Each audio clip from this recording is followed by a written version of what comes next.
आकाशवाणी भोपाल से प्रस्तुत हैं प्रादेशिक समाचार।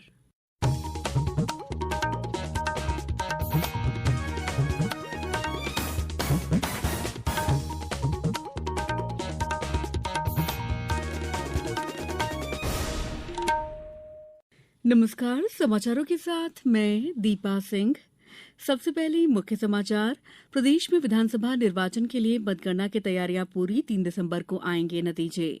राज्य में समर्थन मूल्य पर धान की खरीदी कल से और अगले 24 घंटों के दौरान प्रदेश के संभागों में कहीं कहीं बारिश होने की संभावना। अब समाचार विस्तार से। प्रदेश के सभी जिलों में विधानसभा आम निर्वाचन 2023 के लिए 3 दिसंबर को होने वाली मतगणना की तैयारियां पूरी कर ली गई हैं। भोपाल जिले की सभी 7 विधानसभा क्षेत्रों की मतगणना सुबह 8 बजे से जिला जेल में होगी। सतना में मतगणना शासकीय उत्कृष्ट उच्चतर माध्यमिक विद्यालय क्रमांक 1 में की जाएगी। टीकमगढ़ में मतगणना शासकीय पॉलिटेक्निक कॉलेज परिसर में होगी। टीकमगढ़ और जतारा विधानसभा की 19 राउंड में, जबकि खरगापुर विधानसभा की 21 राउंड में मतगणना की जाएगी। शिवपुरी जिले में पीजी कॉलेज में 5 विधानसभा चुनाव की मतगणना का काम होगा। मतगणना स्थल पर सुरक्षा व्यवस्था के पुख्ता इंतजाम किए गए हैं। मतगणना में लगे अधिकारी कर्मचारी, मतगणना एजेंट और मीडिया प्रतिनिधियों को प्रवेश पत्र के साथ ही प्रवेश दिया जाएगा। आगर मालवा जिले की आगर और ससने विधानसभा क्षेत्र के मतगणना स्थल पर अधिकृत व्यक्ति को ही प्रवेश दिया जाएगा। मीडिया कर्मियों को मीडिया कक्ष तक आने हेतु भारत निर्वाचन आयोग द्वारा जारी मतगणना प्रवेश पास दिखाकर प्रवेश करना होगा। पन्ना जिले के सभी 3 विधानसभा क्षेत्रों की मतगणना शासकीय पॉलिटेक्निक कॉलेज में होगी। मतगणना की जानकारी देने के लिए परिसर में मीडिया सेंटर बनाया गया है। कटनी सहित राज्य के अन्य जिलों में भी मतगणना की तैयारियां पूरी कर ली गई हैं। प्रदेश में विधानसभा चुनाव के लिए 3 दिसंबर को 52 जिला मुख्यालयों में स्थापित मतगणना केंद्रों में मतों की गिनती सुबह 8 बजे से शुरू होगी। मतगणना के राउंड वाइज परिणाम प्रदर्शित किए जाएंगे। सर्वप्रथम पोस्टल बैलेट की गणना प्रारंभ होगी। इसके आधे घंटे बाद 8:30 बजे ईवीएम में दर्ज मतों की गणना प्रारंभ होगी। पोस्टल बैलेट की गणना समाप्त होने के तत्काल बाद प्रत्येक उम्मीदवार को मिले डाक मतपत्रों की घोषणा की जाएगी। मतगणना के परिणाम भारत निर्वाचन आयोग की वेबसाइट www.results.eci.gov.in और वोटर हेल्पलाइन ऐप VHA पर देखे जा सकेंगे। इसके अलावा www.ceomadhyapradesh.nic.in पर भी मतगणना के परिणाम प्रदर्शित किए जाएंगे। प्रदेश में समर्थन मूल्य पर धान की खरीदी कल 1 दिसंबर से शुरू होगी। खरीदी का काम 19 जनवरी तक चलेगा। रीवा जिले में समर्थन मूल्य पर धान खरीदी के लिए 69 केंद्र स्थापित किए गए हैं। जिले में 71,800 से अधिक किसानों ने अपना पंजीयन कराया है। कलेक्टर ने बताया कि जिले में सहकारी समितियों के माध्यम से धान का उपार्जन किया जाएगा। पंजीकृत किसान अपने धान बेचने के लिए रजिस्टर्ड मोबाइल नंबर से या MP ऑनलाइन कियोस्क सेंटर से दिनांक और समय का निर्धारण करके स्लॉट बुक कर सकते हैं। उन्होंने कहा कि स्लॉट बुकिंग की सुविधा आरंभ हो गई है। किसान असुविधा से बचने के लिए अपने पंजीयन की रसीद, स्लॉट बुकिंग पावती, आधार कार्ड और पंजीकृत मोबाइल अपने साथ रखें। उपार्जन केंद्र प्रभारी और किसान द्वारा बायोमेट्रिक या OTP सत्यापन के बाद ही खरीदी की पावती जारी होगी। शहडोल जिले में इस बार धान उपार्जन का लक्ष्य 18 लाख क्विंटल है, जो पिछले वर्ष की तुलना में 3 लाख क्विंटल अधिक है। जिले में धान विक्रय के लिए 30,000 से अधिक किसानों ने अपना पंजीयन कराया है। अनूपपुर जिले में धान उपार्जन के लिए 22 केंद्र बनाए गए हैं। जिले में 20,000 से अधिक किसानों का पंजीयन किया गया है। धान उपार्जन कार्य सप्ताह के 5 दिन सोमवार से शुक्रवार तक तय किया जाएगा। समाचारों में वक्त है ब्रेक का। ये समाचार आप आकाशवाणी भोपाल से सुन रहे हैं। हमारे समाचारों को अब आप कभी भी और कहीं भी अपनी सुविधा के अनुसार सुन सकते हैं। ये समाचार बुलेटिन YouTube, ट्विटर और फेसबुक पर AIR न्यूज भोपाल पेज पर भी सुने जा सकते हैं। इसके अलावा आप हमारी वेबसाइट newsonair.nic.in पर या न्यूज ऑन AIR ऐप पर भी समाचार सुन सकते हैं। ब्रेक के बाद समाचारों में आपका एक बार फिर स्वागत है।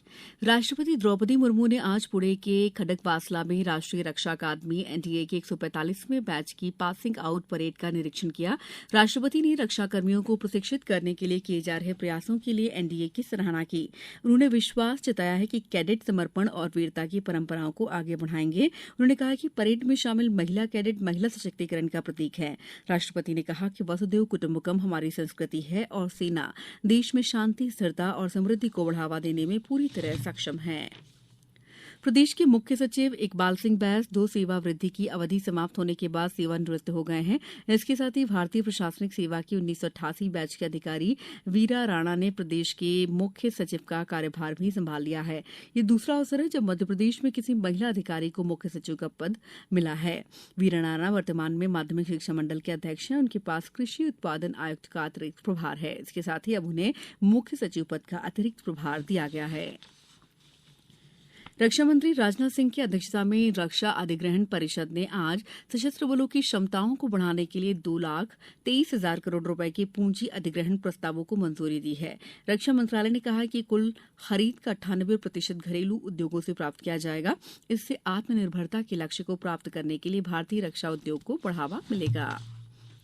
तेलंगाना में 129 सदस्यों वाली विधानसभा के चुनाव के लिए आज मतदान समाप्त हो गया। 5 बजे तक 64% मतदान हुआ। सवेरे 7 बजे शुरू हुआ मतदान शाम 5 बजे तक चला।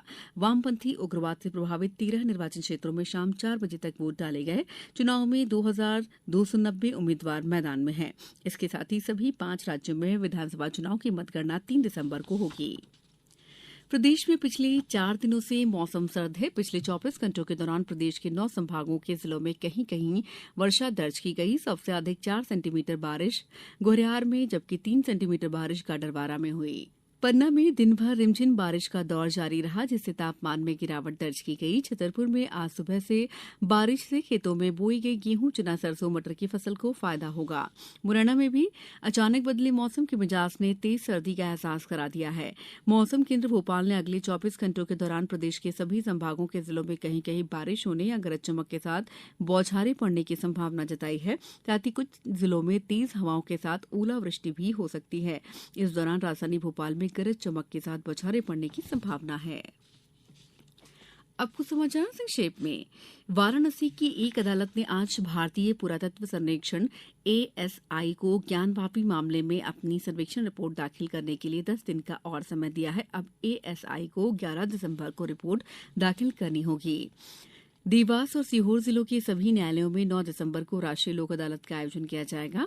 नीमच में 27 दिसंबर 2023 को पेंशन अदालत द्वितीय चरण का आयोजन किया जाएगा, जिसमें केंद्रीय रिजर्व पुलिस बल से सेवानिवृत्त कर्मियों की पेंशन से संबंधित समस्याओं का समाधान किया जाएगा। बैतूल में जलवायु परिवर्तन से मानव स्वास्थ्य पर होने वाले प्रभाव और रोकथाम के लिए 2 दिवसीय प्रशिक्षण शिविर का आयोजन किया गया। भोपाल में मंत्रालय स्थित वल्लभ भाई पटेल पार्क में राष्ट्रगीत वंदे मातरम और राष्ट्रगान जनगण मन का गायन कल सुबह 11 बजे किया जाएगा। देश के सभी सैनिक स्कूलों में प्रवेश के लिए प्रक्रिया शुरू हो गई है। इसके लिए ऑनलाइन आवेदन 16 दिसंबर तक जमा होंगे। अंत में मुख्य समाचार एक बार फिर।